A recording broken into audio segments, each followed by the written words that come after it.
जय श्री गुरुदेव। प्रिय सौभाग्यवती पुत्री, खुश रहो।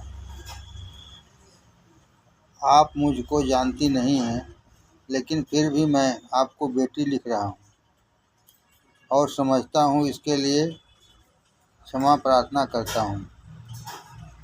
बड़ों का धर्म है कि लड़कियों को यथासमय उनके धर्मों से परिचित कराते रहें और उन्हें धर्म में लगाते रहें, खासकर ऐसे वक्त में जबकि जीवन में सबसे बड़ा परिवर्तन हुआ हो।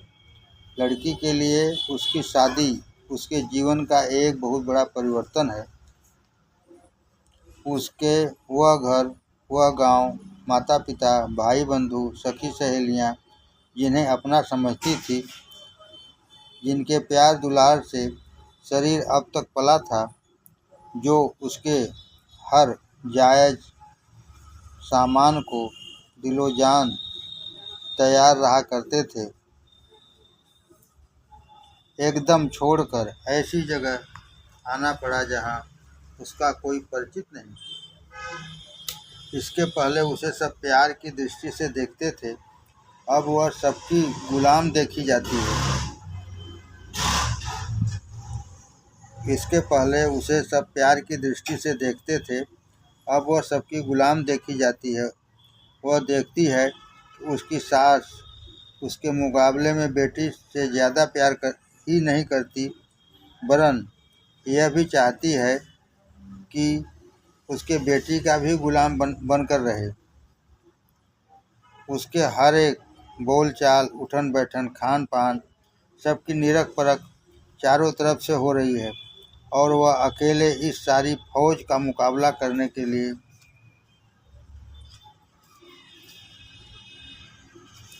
लड़ाई के मैदान में आई है। उसके पास क्या सामान है, किस बल पर लड़ाई लड़ रही है? सतीत्व और सदाचार के बल पर। सतीत्व की तारीफ रामायण में अनसुईया जी ने सीता जी को समझाई है। 4 तरह की नारियां बतलाई गई हैं। उत्तम के यश बस मन माही, सपने हुआन पुरुष जग नाही। मध्यम परिपति देखें कैसे, भ्राता पिता पुत्र निज जैसे। धर्म विचार समुझ कुल रहई, सो निकृष्ट तिय श्रुत अस कहई। बिन अवसर भय तेज रह जोई, जाने अधम नारी जग सोई। पति वंचक पर पति रति करई, रौरव नरक कल्प सत परई। क्षण सुख लाग जन्म सत कोटि, दुख न सह समुझ ते सम को खोटी। बिन श्रम नारी परम गति लहई, पतिव्रत धर्म छाड़ी छल गहई। स्त्री के लिए पतिव्रत धर्म ही सब धर्मों का मूल है। जो इसको ठीक ठीक तरह से निभाती हैं, बिना योग तप धर्म के ही इस संसार से बड़ी आसानी से पार हो सकती हैं। सहज अपावनी नारी, पति सेवत शुभ गति लहें। जस गावत श्रुति चार, अजहु तुलसिका हरहि प्रिय। प्रिय, यह उपदेश तुम्हारे यहाँ लिखना इस वास्ते ज़रूरी मालूम पड़ा कि तुमने नवजीवन, नई जिंदगी में कदम रखा है। इसके सिवा कोई दूसरी बात न समझना। मैं समझता हूँ और ईश्वर से प्रार्थना करता हूँ, तुम अपना जीवन सीता और सावित्री की तरह बनाने के लिए कोशिश करेगी। इसलिए मैंने ज़रूरी समझा कि यह चंद बातें तुमको लिखूं। तुम्हारे सदाचार और नया जीवन बनाने में तुमको मदद मिले और वह दिन आवे कि यह कहने का मौका, आशीर्वाद जो अनसुईया जी ने सीता जी को दिया है। सुन सीता तव नाम, सुमिर नारी पतिव्रत धर करहीं। तो प्राण प्रिय राम, कहूँ कथा संसार हित। ऊपर के लिखने का मतलब यह है कि पतिव्रत धर्म की कितनी महिमा है और स्त्रियों के लिए कितना कल्याणकारी है और कितना सुगमता से यह दुनिया उससे बनती है और परलोक भी बनता है। समझ में आ जाना चाहिए। अपने पूर्व कर्मों के अनुसार हमको जो बर और घर मिला है उसमें संतुष्ट रहना और ईश्वर का धन्यवाद अदा करना सबसे पहली बात होनी चाहिए, क्योंकि यह बात अब किसी तरह बदली नहीं की जा सकती और ईश्वर दयालु और न्यायकारी है। उसने जो कुछ अपनी दया कृपा से हमको जिन हालतों पर पहुंचाया है या जिन मनुष्यों से मिलाया है वह हमारे बुरे कर्मों के कम से कम सजा सूली का कांटा करके दिया है और हमारे अच्छे कर्मों का ज़्यादा फल का नतीजा है। अब दो ही बातें हो सकती हैं, एक तो यह कि जो आदमी या जो घर हमको मिला है हमारे रुचि के अनुसार हो तब हम खुश एवं संतुष्ट होंगे।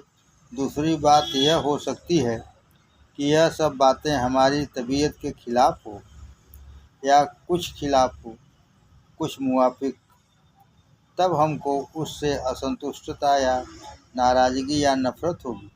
ऐसी हालत में हम खुश व राज़ी रह सकें, इसकी तरकीब विचारना और करना है।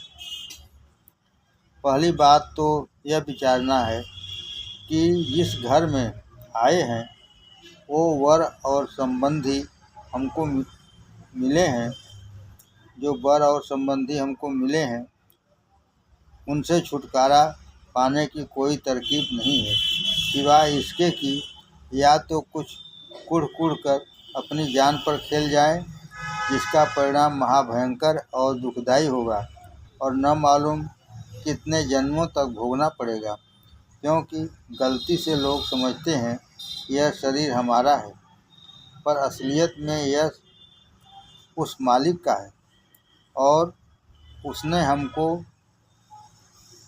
मांगे दिया है। इसलिए किसी की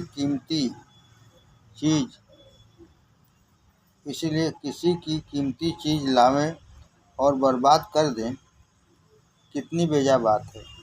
किसी भले आदमी को ऐसा ख्याल स्वप्न में भी नहीं होना चाहिए।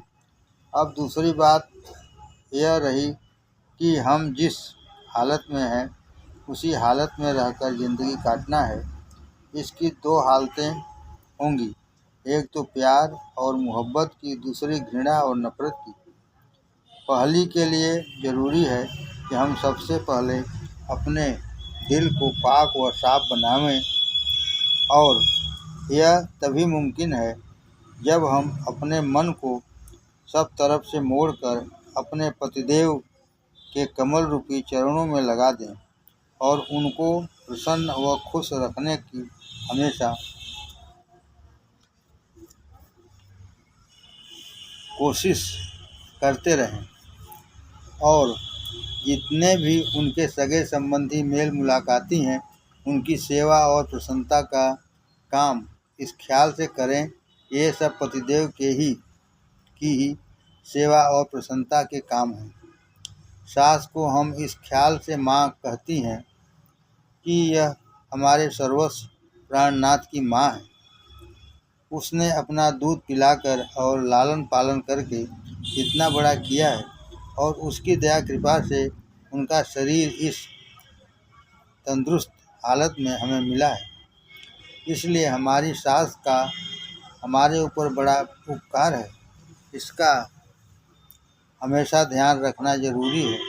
अगर कभी किसी कारण से वह नाखुश हो जाती हैं, गुस्सा करती हैं या जिस ढंग और तरीक़ा से रहना चाहती हैं उसमें फ़र्क डालती हैं, इसकी वजह से हमको नाखुश नहीं हो जाना चाहिए, बल्कि ज़रा उस बड़ी उपकार की बातों का ख्याल करके इन तुच्छ बातों को टालते रहना चाहिए।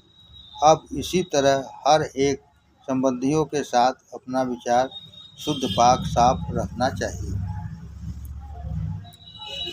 हमेशा सेवा का भाव अपने अंदर पैदा करते रहना चाहिए और इस तरह की कोशिश करते रहना चाहिए कि अपने ही जीवन को इस तरह का शुद्ध पवित्र मोहब्बत का भरा हुआ बना लें कि हमारी तरफ किसी की बुरे या नफरत विचार से देखने की हिम्मत न पड़े और हमारी प्यार सेवा का इस कदर जोर हो कि हमारे पास रहने वाले, इर्द गिर्द के रहने वाले सब इससे प्रभावित हो जाएं कि उनका जीवन भी पाक साफ शुद्ध प्यारा बनने लगे, हमारा घर स्वर्ग धाम बन जाए, सब लोग एक दूसरे का भला चाहने वाले बन जाएं। यह ताकत बेटी तुम में है।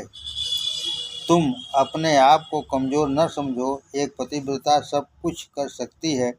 इसकी मिसालें भारतवर्ष में मौजूद हैं।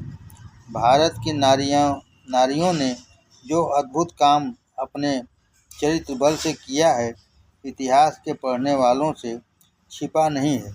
बेटी तुम मेरी प्यारी बेटी, तो सीता, सावित्री, अनसुईया आदि की संतान हो। तुम में यह सब ताकतें मौजूद हैं जो तुम्हारे पूर्वजों में थी। सिर्फ बात इतनी ही है कि वह तुम्हारे मन मंदिर के गहरे कोठरी में बंद पड़ी और अज्ञान का ताला लगा है। इस पत्र को बार बार पढ़ने पर ज्ञान का पर्दा खुल जाएगा। बहुत मुमकिन है ईश्वर की दया से और तुम्हारी सतीत्व के तप बल से अज्ञान का पर्दा हटकर शक्तियों का विकास आने लगे और इस तरह पर जब तुमको अनुभव हो जाए तो उन्हें दिनों दिन बढ़ाकर अपने में जिस हद तक चाहो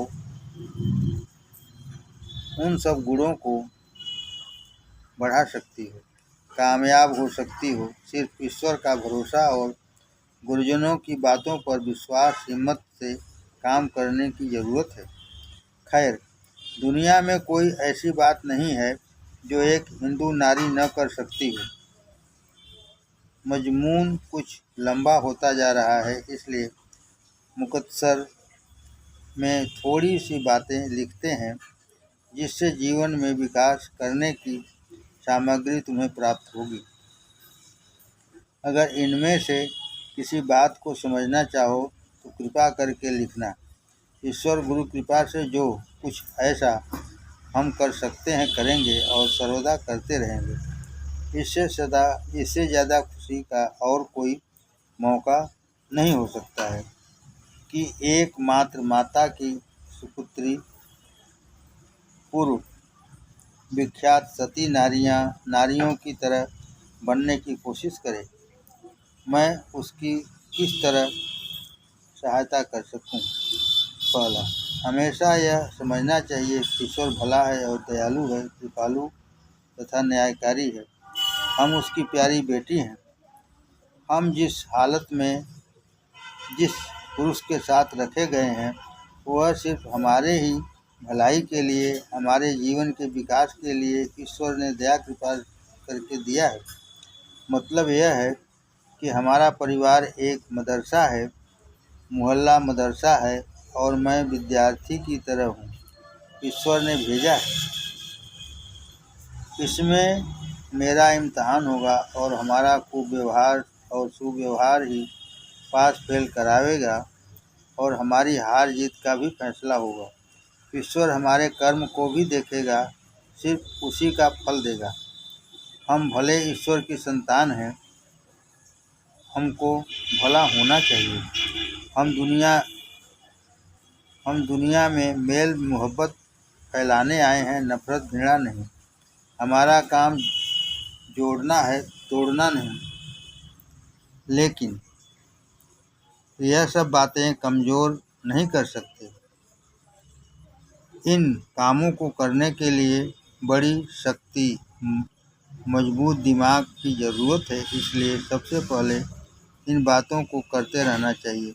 अपने शरीर को पुष्ट बनाना चाहिए। जो कुछ ईश्वर ने मुझको खाने पीने की सामग्री दी है उसको प्रसन्न चित्त से ईश्वर का प्रसाद समझकर उसी की याद में खाना चाहिए। अपने शरीर को पुष्ट बनाना चाहिए। जो कुछ ईश्वर ने मुझको खाने पीने की सामग्री दी है उसको प्रसन्न चित्त से ईश्वर का प्रसाद समझकर उसी की याद में खाना चाहिए। अपने शरीर की सफाई, हिफाजत, निगरानी रखनी चाहिए। जो स्त्री अपने शरीर की सफाई तंदुरुस्ती पाक साफ शुद्ध नहीं रख सकती, वह दीन दुनिया में कभी काम करने लायक नहीं हो सकती है। न पति उससे खुश होगा, न ईश्वर खुश होगा, न दुनिया ही का कोई काम कर सकती है। अपने मन को हमेशा प्रसन्न खुश रखना चाहिए। मन खुश कैसे रखना चाहिए? जब उसमें अपने प्रीतम का चित्त हर वक्त वास करेगा और प्रीतम की छवि रहने की आदत पड़ जाएगा। इसको धीरे धीरे करते रहना चाहिए। प्रीतम छवि नैनन बसी, पर छवि कहाँ समाए, रहीमन भरी सराय लख आब पथिक फिर जाए। जिसने अपने मन मंदिर में अपने भगवान इष्ट देव को विराजमान कर लिया है, उसका यह कर्तव्य हो जाता है कि वहाँ पर सुगंधित और उम्दा उम्दा पकवान फूल वगैरह ले जाए और उसमें पूजा करे। वह मुखालफत, नफरत, अड़न कुढ़न और बुरे बुरे विचार, दुर्गंधित ख्यालात को वहाँ कैसे प्रवेश करने देगी? क्या पुजारिन ठाकुर जी पर लहसुन प्याज, पैखाना पेशाब और शराब वगैरह चढ़ाना पसंद करेगी? मेरे ख्याल में राक्षसनी होगी, नहीं तो हरगिज नहीं चढ़ा सकती। यह बुरे विचार, गुस्सा वगैरह जो गंदी चीज़ें हैं, इससे हर भले व्यक्ति को निगरानी रखनी चाहिए कि स्त्रियों के मन मंदिर में खराब चीज़ें प्रवेश न कर सकें। जिसकी ऐसी धारणा बन जाए, क्या उससे उम्मीद की जाए कि वे कभी ऐसी बुरी बातें मन में आने देंगी?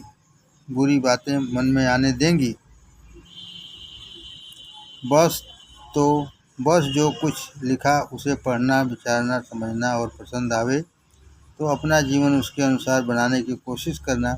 एक ही दिन में सब बातें नहीं आ सकती, लेकिन थोड़ा थोड़ा भी परिवर्तन होने लगे तो बहुत है। बूंद बूंद से ही इतना बड़ा समुद्र भरता है। धीरे धीरे काम करने से सब बन जाता है। ईश्वर का भरोसा लेकर काम शुरू कर देना चाहिए। जब मन भूल कर जाए तब उसके लिए मन में ग्लानि पैदा करनी चाहिए और ईश्वर से प्रार्थना करना चाहिए। इसी तरह निरख परख कर ईश्वर का भरोसा लेकर चले। ईश्वर तुम्हारा कल्याण करे, यही इस तुच्छ दास की प्रार्थना है। आपका दास प्रभु दयाल। याचना। सत्यमेव जयते। मधुसूदन कर्मकार। दोहा। चाहत मंगल शिष्य, श्री गुरु के पद शीश धरि। उज्ज्वल बने भविष्य, आशीर्वचन पवित्र हरि। निस दिन करूं आपका ध्यान, मुझ अबोध को दे दे ज्ञान। दे दे नाथ चरण की धूल, तुम सशक्त हम हैं तृणमूल। गुरु को तन मन धन सब अर्पण, करता हूँ मैं सकल समर्पण। गाऊँ मैं गुरुवर के गीत, प्रतिफल मिले मधुर नवनीत। आप दूध हम बोतल पानी, मैं अज्ञान और प्रभु ज्ञानी। अनुपम भक्ति हमें दे प्रभुवर, सकल शिष्य हो मान सरोवर। तुम मेरे जीवन आधार, मेरी नाथ कीजिए पार, नाव कीजिए पार। काम क्रोध मद लोभ न जागे, मैं अबोध प्रभु कुमत न लागे। शक्ति भक्ति दे हम नादान, गुरु को मानो ब्रह्म समान। दिव्य शक्ति गुरुवर हम पावें, जीवन बेल शीश पर लावें। भव सागर को कर ले पार, आया हूँ प्रभु तेरे द्वार। आप महर्षि नाथ दे दान, सकल देवता दे वरदान। हो न किसी से ईर्ष्या द्वेष, मेरा अनुपम हो परिवेश। मैं अयोग्य हूँ मेरे नाथ, हमको भी प्रभु करें सनाथ। मेरे क्लेश रहित सब पाप, हो विनष्ट वर दे आप। तन मन धन सब कुछ है व्यर्थ, भक्ति पूर्ण जीवन हो अर्थ। तुम सागर हमें है तालाब, हम हैं तालाब, हम भी पावें नाथ सबाब। भक्ति शक्ति में हो सरबोर, अर्पित देव प्राण की डोर। निस दिन करूं आपका ध्यान, यह वर दे दे कृपा निधान। मेरे उर में करिए वास, रहूं ध्यान में नहीं निराश। मेरे उर में करिए वास, रहूं ध्यान में नहीं उदास। आप सदा हो मेरे इष्ट, गुरु की महिमा सर्वोत्कृष्ट। मुझे कृपा कर देव गुरु, निर्मल उच्च विचार।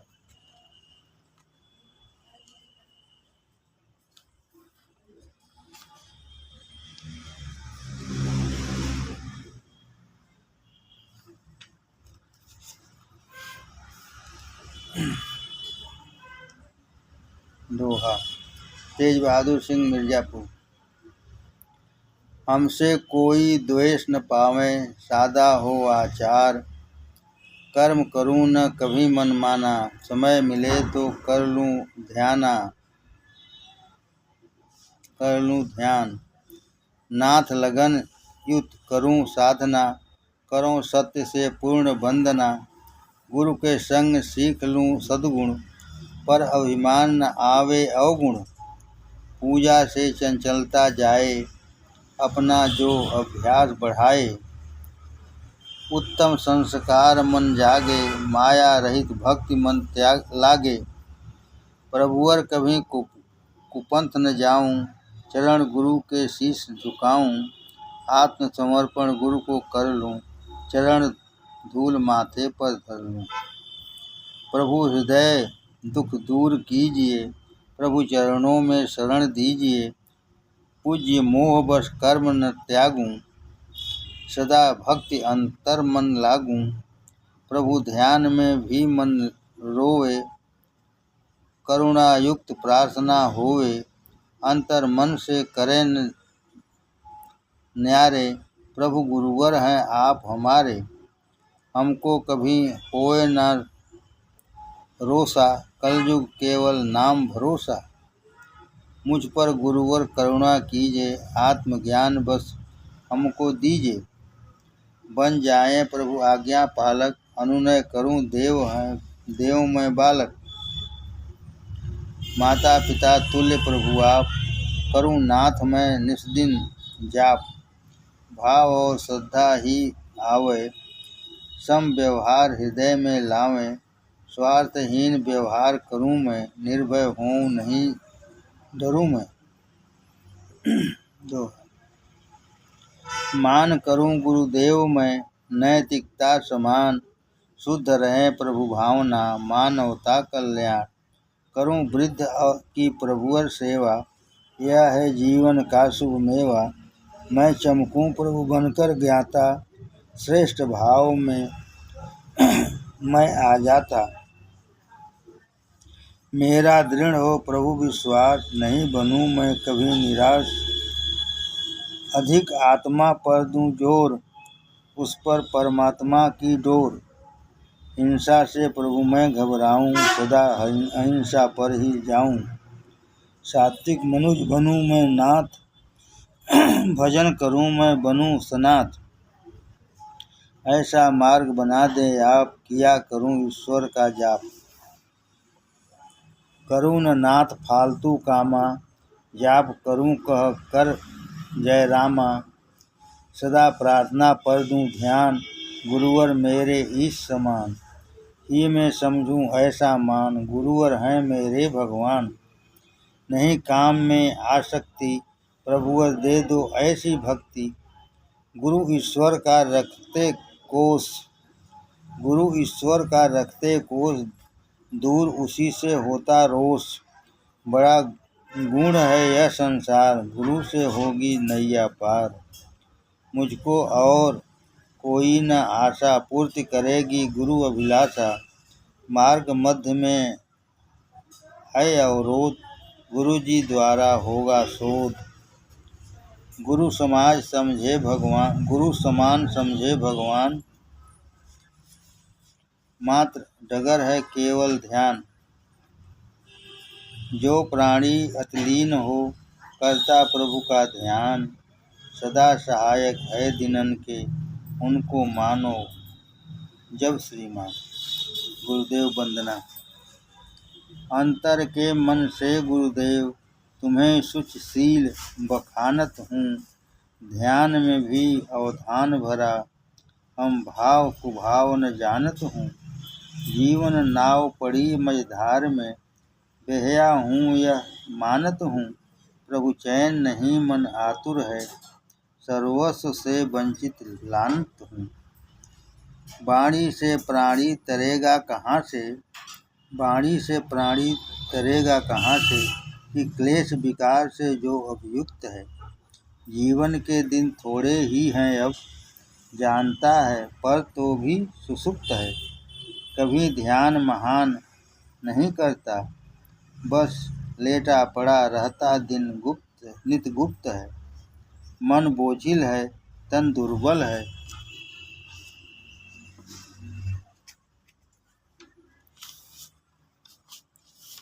गुरु लेखन की गुरु आन से मुक्त है।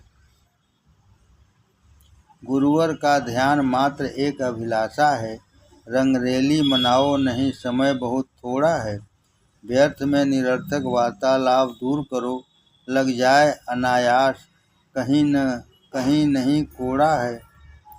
निर्देश गुरुवर का एक मात्र है महान, इधर उधर जाई नहीं, अंतर मान घोड़ा है। मन का तूफान दूर स्थिर भावना को करो, महान काल ने भी कहीं किसी को न छोड़ा है। पद्य। नित नूतन खेल को खेल रहे, विधि बेलन लेकर बेल रहे। कोई आ रहा कोई जा रहा है, कोई रो रहा है कोई गा रहा है। कोई वेदना और वियोग में है, कोई चिंतित व्याकुल रोग में है। करनी से कोई मनमाना में है, कोई मौज के प्रेम तराना में है। गुरु जी के विचारों के साथ चलो, श्रद्धा से झुकाकर माथ चलो। स्नेह से दैनिक पूजा करो, इसमें कुछ काम न दूजा करो। उनसे सब हाल बताया करो, मिल जाए समय तब जाया करो। गुरुदेव तुम्हारे चरणों में श्रद्धा से जो आ जाएगा, मन में बैठा लोगे तब ही सुच स्नेह हृदय भी पाएगा। करुणामय करुणा करते तब जब भाव विमल हो जाएगा। दिव्य दृष्टि यदि दे दे गुरुवर, अतुलित हो जाए मतिमंद। लालसा अगर कल्याण हो, जो विस्मित कर दे हम छक्षंद। समाप्त।